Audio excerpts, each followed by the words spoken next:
As expected, the Federal Reserve's policymakers have kept interest rates unchanged at their latest meeting and reinforced expectations for higher borrowing costs in December.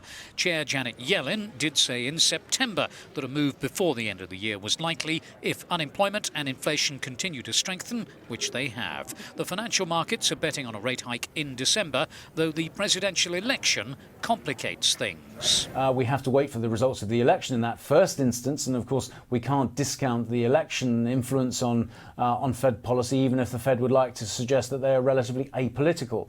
But certainly looking at the data, I think it would suggest there is sufficient momentum or impetus to drive up interest rates by another quarter point. In their statement issued after the meeting, the Fed's policymakers said the committee judges that the case for an increase has continued to strengthen, but decided for the time being to wait for some further evidence of continued progress towards its objectives. It was thought extremely unlikely that the central bank would make a change to the cost of borrowing just before the presidential election, given the possible effects that a surprise rate hike would have on financial markets.